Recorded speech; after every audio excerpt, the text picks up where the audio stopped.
नमस्कार, मेरा नाम है डॉक्टर पुरु धवन और आज इस वीडियो में हम समझने की कोशिश करेंगे वो है लीचिंग प्रोसेस को। क्योंकि लीचिंग प्रोसेस को लेके किडनी पेशेंट्स के माइंड में बहुत कुछ चल रहा होता है, सब्जियों को लीच करें, ना करें, इसके फ़ायदे, इसके नुकसान। तो आज हम इन्हीं सब के बारे में बात करने वाले हैं कि लीचिंग प्रोसेस क्या होता है, क्यों करते हैं, किन पेशेंट को करना चाहिए, किन को नहीं करना चाहिए, ये सब कुछ हम डिस्कस करने वाले हैं इस वीडियो के अंदर। तो शुरुआत करते हैं सबसे पहले लीचिंग प्रोसेस को अंडरस्टैंड करने से कि लीचिंग प्रोसेस होता क्या है। तो जब भी अगर हम कोई भी सब्जी या फ्रूट को या दालों को हम पानी में भिगो के रखते हैं, उस प्रोसेस को लीचिंग प्रोसेस कहते हैं। ये लीचिंग प्रोसेस सीकेडी पेशेंट्स में क्यों किया जा रहा है वो समझना ज़्यादा ज़रूरी है। सीकेडी पेशेंट्स के अंदर लीचिंग प्रोसेस इसलिए एडवाइस किया जाता है क्योंकि बॉडी के अंदर किडनी काम नहीं कर रही। किडनी के काम ना करने की वजह से बॉडी के अंदर चीज़ों को मेंटेन करने का जो सिस्टम है वो खराब हो गया है। यानी अगर आप खाने में कोई भी चीज़ ज़्यादा खाओगे तो बॉडी से ऑटोमेटिक तरीके से कंट्रोल नहीं कर पाएगी, जिसकी वजह से कॉम्प्लिकेशन हो सकती है। और सबसे बड़ी कॉम्प्लिकेशन आती है वो है पोटेशियम को लेकर। किडनी फेलियर पेशेंट की बॉडी में पोटेशियम की मात्रा बहुत ज़्यादा बढ़ जाती है, तो पोटेशियम पेशेंट के लिए जानकारक हो जाता है, उसके लिए पेशेंट की लाइफ भी जा सकती है।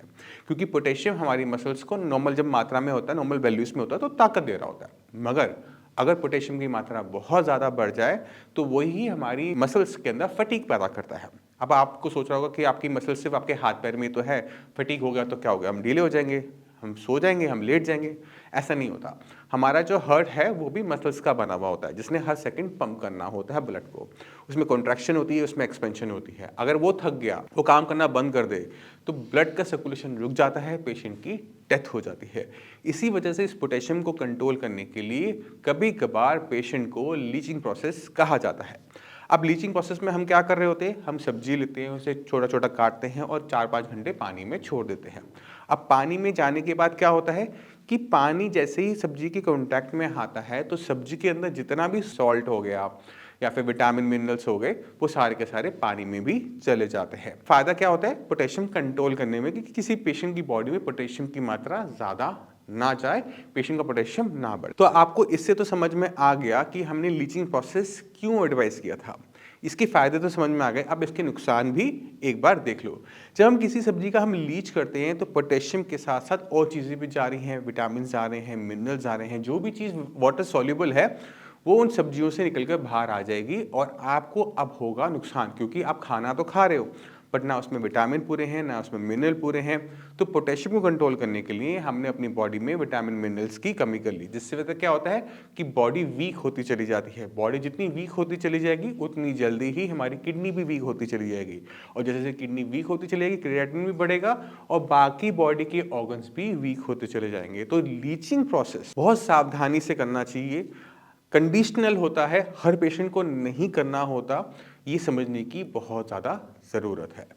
अगर हम हर सब्जी को घिया तो टिंडा खा रहे हो, उसको भी लीच करके खा रहे हो, तो बॉडी में कुछ जा नहीं रहा। अगर बॉडी में कुछ जाएगा नहीं, बॉडी काम करेगी नहीं, पेशेंट बहुत तेज़ी से वेट लूज़ करेगा, पेशेंट और वीक होता चला जाएगा, ब्लड बनेगा नहीं, प्रोटीन बॉडी में कम हो जाएगा, पैरों में पानी भरना शुरू हो जाएगा, लंग्स में पानी भरना शुरू कर देगा और पेशेंट की कॉम्प्लिकेशन बढ़ती बढ़ती बढ़ती चली जाएगी। तो पहली चीज़ कि आप खाने पीने में इसी तरह से ध्यान रखो कि जो चीज़ आप खा रहे हो ना उसके अंदर पोटेशियम की मात्रा नेचुरल तरीके से ही कम हो। और बहुत सिंपल सा रूल है, मैं आपको अभी समझा सकता हूँ। कोई भी वेजिटेबल जो ज़मीन के नीचे लगती है, ब्राउन कलर की है, छोड़ दो, क्योंकि उसके अंदर पोटेशियम की मात्रा ज़्यादा होगी।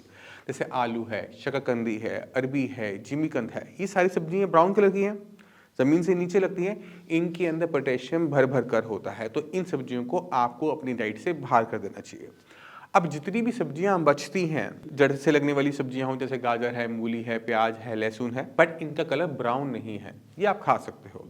पर अपनी जितनी भी बेल पे लगने वाली सब्जियां हैं, पौधे पे लगने वाली सब्जियां हैं, जैसे बैगन है, भिंडी है, घिया, तोरी, परवल, पैठा, करेला, आप जो सब्जी देखोगे ना वो सारी की सारी सब्जियों के अंदर पोटेशियम जो होगा वह या तो लो अमाउंट में होगा या फिर वो मॉडरेट अमाउंट में होगा, हाई अमाउंट में नहीं होगा। क्योंकि सॉइल के अंदर उगने की वजह से उसमें पोटेशियम की मात्रा ज़्यादा हो रही थी। यहाँ पर क्या हो रहा है कि सॉइल से ऊपर लग रहे हैं, जिसकी वजह से इसमें पोटेशियम की मात्रा काफ़ी हद तक कंट्रोल बनी रहती है।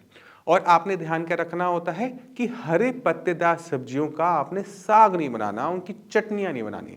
अगर आप सिर्फ इतना भी कर लेते हो ना तो पोटेशियम के बढ़ने के चांसेस बहुत हद तक कम हो जाते हैं।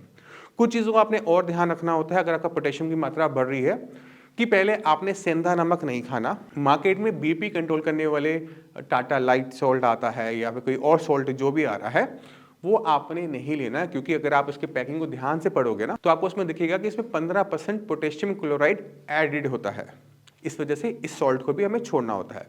जो नॉर्मल सॉल्ट होता है उसका आप इंटेक करें। तीसरी चीज आपने ध्यान रखना है कि गुड़ नहीं खाना, क्योंकि गुड़ क्या होता है, वो गन्ने से बना होता है।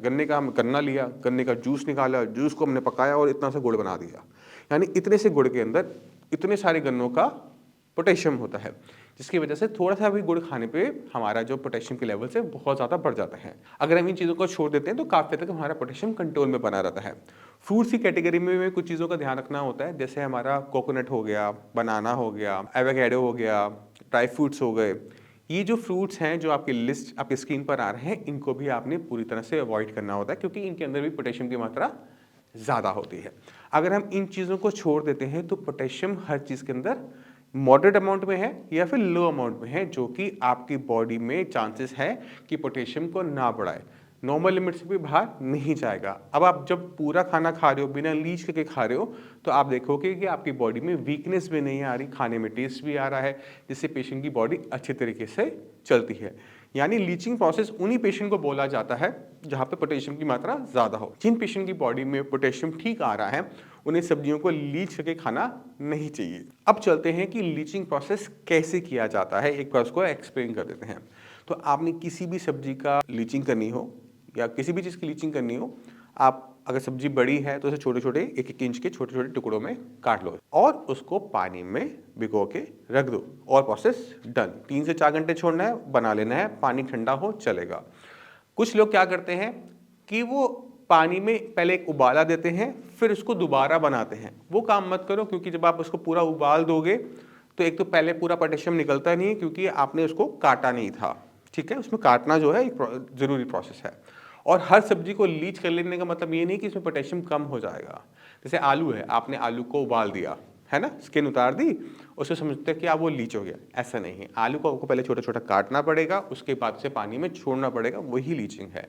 अगर आप किसी सब्जी को, आलू जैसी सब्जी को आप उबाल देते हो तो वो लीचिंग नहीं कहा जाता, वो बॉइलिंग ही कहा जाता है। तो मैं उम्मीद करता हूँ इस वीडियो से आप लीचिंग प्रोसेस को अंडरस्टैंड कर गए होंगे, क्यों करना है, कैसे करना है, किन कारणों से करना है, क्या फ़ायदे हैं, क्या नुकसान है, आप पूरी अच्छी तरीके से अंडरस्टैंड कर गए होंगे। फिर भी माइंड में कोई भी डाउट है, कुछ भी पूछना चाहते हो, तो गलती करने से पहले पूछ लो और आपको हम पूरी की पूरी हेल्प करेंगे। मैं भी अवेलेबल हूँ, टीम भी अवेलेबल है, सब आपकी मिलकर हेल्प करेंगे और आपकी इस किडनी की बीमारी से लड़ने में आपकी हेल्प करेंगे। इसी के साथ आपसे भी मैं चलने की आगे चाहूँगा। मिलते हैं अगली वीडियो में, तब तक के लिए नमस्कार।